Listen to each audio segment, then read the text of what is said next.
একটা সময় ছিল যখন মানুষ মাটি এবং বাঁশ কঞ্চি দিয়ে বাড়ি তৈরি করত। তারপর আসে চুল শুকনির ঘর। এখনও পর্যন্ত যদি ভালো করে দেখেন তবে বিভিন্ন গ্রামে এবং শহরে পুরাতন অনেক বাড়ি আছে যেগুলি চুন মাটি দিয়ে তৈরি করা হয়েছিল। কিন্তু বর্তমান সময়ে সিমেন্ট ছাড়া বাড়ি বানানোর কথা কেউ ভাবতেই পারে না। এখন আপনি যে বাড়িতে কিংবা দোকানে কিংবা যে বিল্ডিংয়ে বসে এই ভিডিওটি দেখছেন সেটাও সিমেন্ট দিয়ে তৈরি। তবে কখনো আপনাদের মনের মধ্যে এই প্রশ্নটা এসেছে যে মেটেরিয়ালটা আমাদের সবার বাড়িকে মজবুত বানাচ্ছে, বড় বড় ড্রাম এবং ব্রিজকে মজবুতভাবে দাঁড় করিয়ে রেখেছে, সেই মেটেরিয়ালটা অর্থাৎ সিমেন্ট আসলে তৈরি কিভাবে হয়?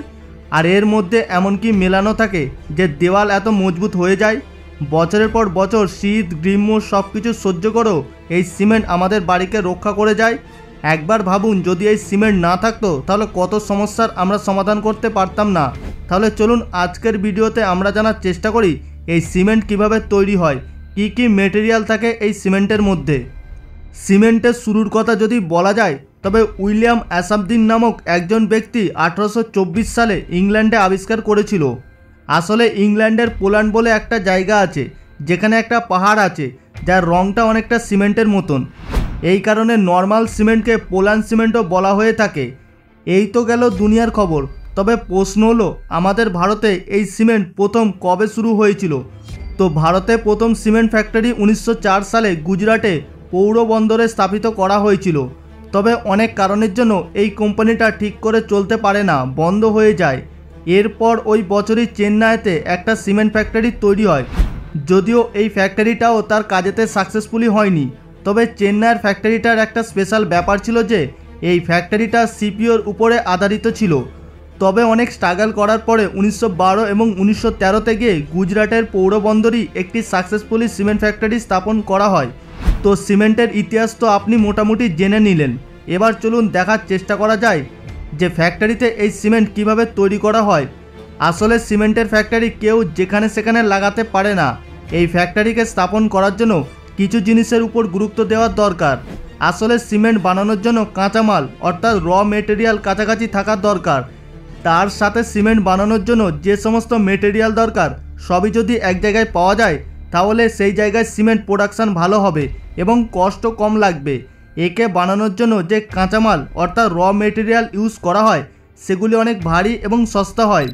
তাই সস্তা হলেও এদেরকে ট্রান্সপোর্ট করার জন্য অনেক খরচা হয়ে যায়। এবার আপনি হয়তো ভাবছেন যে একে বানানোর জন্য কি জিনিস লাগে। তো সিমেন্ট বানানোর জন্য মেনলি 4টে ইনগ্রেডিয়েন্ট অর্থাৎ উপাদান লাগে। এদের মধ্যে সর্বপ্রথম হলো লাইমস্টোন অর্থাৎ চুনাপাথর।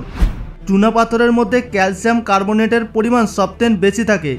দ্বিতীয় হলো ল্যাটেরাইট মাটি।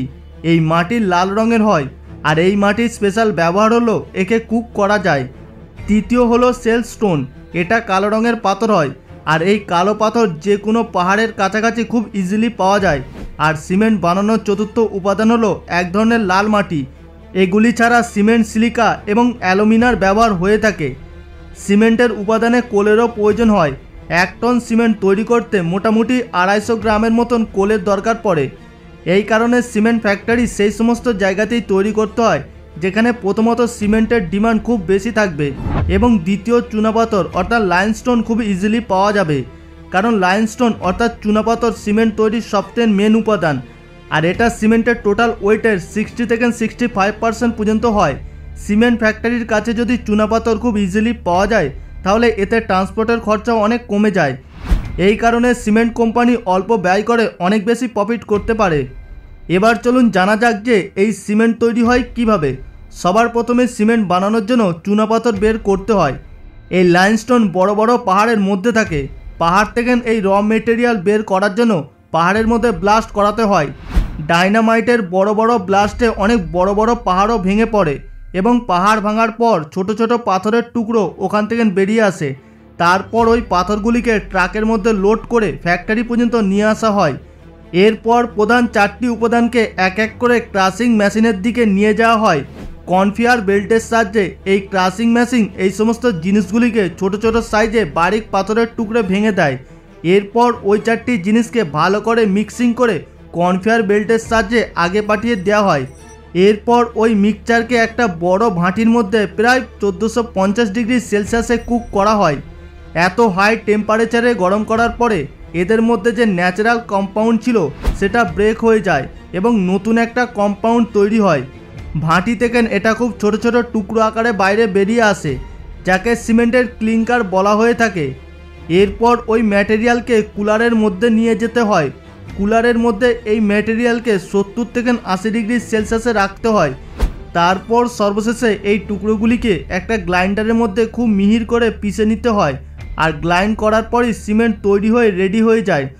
তবে এই সিমেন্টটাকে মিক্সচার করে যদি দেওয়ালে লাগানো যায় তবে সেটা সম্ভব হবে না, কারণ এই সিমেন্টটা জলের মধ্যে গোলার সাথে সাথেই শক্ত হয়ে যাবে। আর যাতে এটা না হয় এই কারণে এই সিমেন্টের মধ্যে জিপসাম মেলাতে হয়, যাতে এই সিমেন্ট জলের সাথে মেশার সাথে সাথে যেন শক্ত না হয়ে যায়। এবার যখন সিমেন্ট একেবারেই তৈরি হয়ে যায় তখন সময় আসে এই সিমেন্টের প্যাকিংয়ের কিংবা বলতে পারেন প্যাকেজিংয়ের। তো সিমেন্ট প্যাকেজিংয়ের কাজ মেনলি মেশিনের মাধ্যমে হয়ে থাকে। এর জন্য সিমেন্টের প্যাকেটগুলিকে মেশিনের মধ্যে ফিট করে দেওয়া হয় এবং মেশিনই ওই প্যাকেটগুলির মধ্যে সঠিক মেজারমেন্ট করে সিমেন্ট ভরে দেয় এবং সিলও করে দেয়। তবে এরকমও নয় যে সিমেন্ট একই ধরনের হয়। কোয়ালিটি হিসাবে সিমেন্টকে 3 ভাগে ভাগ করা হয়েছে। এগুলি হলো গ্রেড 30, গ্রেড 43 এবং গ্রেড 53। সিমেন্ট তৈরি করার 28 দিন কিংবা 1 মাস পরে এই সিমেন্ট টেস্টিং হয়, আর এই টেস্টিংয়ের রেজাল্ট অনুযায়ী এই সিমেন্টের কোয়ালিটিকেও নির্ধারণ করা হয়। তবে এগুলি ছাড়াও সিমেন্ট অনেক ধরনের হয়ে থাকে, যেমন rapid hardening cement, low heat cement, high aluminium cement, white cement এবং কালারফুল সিমেন্ট। এবার চলুন জানা যাক যে ইন্ডিয়াতে কতটা সিমেন্ট তৈরি হয়। 1947 সাল পর্যন্ত ভারতের সিমেন্টের টোটাল 8টা ফ্যাক্টরি ছিল, যাদের প্রোডাকশান ক্যাপাসিটি মোটামুটি 21 লাখ টনের মতন হতো। কিন্তু স্বাধীন হওয়ার পর সিমেন্ট ইন্ডাস্ট্রি খুব দ্রুত গতিতে বৃদ্ধি পায়, কারণ স্বাধীনতার পর আমাদের দেশে বিভিন্ন জায়গায় ইন্ডাস্ট্রির কাজ খুব দ্রুত গতিতে শুরু হয়ে গিয়েছিল। বিভিন্ন জায়গায় ড্রাম তৈরি হচ্ছিল, ব্রিজ তৈরি হচ্ছিল, বড় বড় সরকারি অফিস তৈরি হচ্ছিল। এই কারণে সিমেন্টের ডিমান্ডও খুব দ্রুত গতিতে বেড়ে যায়। বর্তমানে সারা পৃথিবীর টোটাল সিমেন্ট প্রোডাকশানের 8% ভারতেই তৈরি হয়। আর চায়নার পরে ভারত পৃথিবীর দ্বিতীয় সবচেয়ে বড় সিমেন্ট প্রডিউসিং কান্ট্রি। ভারত থেকে ইউএসএ, বাংলাদেশ, শ্রীলঙ্কা, নেপাল এবং ভুটানে সিমেন্ট এক্সপোর্ট হয়। এমনকি 2020 সালে শ্রীলঙ্কা ভারত থেকে প্রায় 1.8 মিলিয়ন টন সিমেন্ট কিনেছিল। এবার যদি ভারতের রাজ্যের কথা বলা যায় তবে অন্ধ্রপ্রদেশের সবচেয়ে বেশি সিমেন্ট তৈরি হয়, দ্বিতীয় স্থানে রাজস্থান এবং তৃতীয় স্থানে কর্ণাটক আছে। তবে ভারতের টোটাল সিমেন্টের প্রোডাকশানের 98% প্রাইভেট কোম্পানি করে থাকে, আর মোটামুটি 20টা এমন কোম্পানি আছে যারা এই টোটাল পার্সেন্টেজের প্রায় 70% উৎপাদন করে থাকে। এদের মধ্যে অন্যতম হলো UltraTech cement, Ambuja cement, Birla cement, JK cement, Binani cement এবং এসিসি সিমেন্ট। আর এদের অ্যাডভার্টাইজমেন্টও আপনি হয়তো টিভিতে অনেক সময় দেখে থাকতে পারেন। अंबुजा सीमेंट से जो बनी है। তবে সিমেন্ট ইন্ডাস্ট্রিতেও কিছু ছোট ছোট প্রবলেম আছে। এই ইন্ডাস্ট্রিতে প্রচুর পরিমাণে ক্যাপিটাল ইনভেস্টমেন্টের প্রয়োজন হয়, কিন্তু সেই হিসাবে প্রফিট আসে না। এই কারণে বড় বড় ইনভেস্টর এবং বিজনেসম্যান অন্য ইন্ডাস্ট্রি থেকে সিমেন্ট ইন্ডাস্ট্রিতে কম ইনভেস্ট করে থাকে। আর এটাও একটা ব্যাপার হলো এই ইন্ডাস্ট্রিতে প্রচুর পরিমাণে এনার্জির দরকার পড়ে, তাই যে সমস্ত রাজ্যে পর্যাপ্ত পরিমাণে এনার্জি পাওয়া যায় না সেখানে এই ইন্ডাস্ট্রি প্রচুর পরিমাণে প্রবলেমের মধ্যে পড়ে। আরেকটা ব্যাপার হলো সিমেন্ট ইন্ডাস্ট্রিতে এয়ার পলিউশনের অনেক বড় ভূমিকা পালন করে। তাই একদিকে যেমন সারা পৃথিবী এনভায়রনমেন্টালকে নিয়ে অ্যালার্ট হচ্ছে, তাই গ্রিন হাউস গ্যাসকে কম করাটাও এই ইন্ডাস্ট্রির কাছে একটা বড় সমস্যা হয়ে দাঁড়িয়েছে।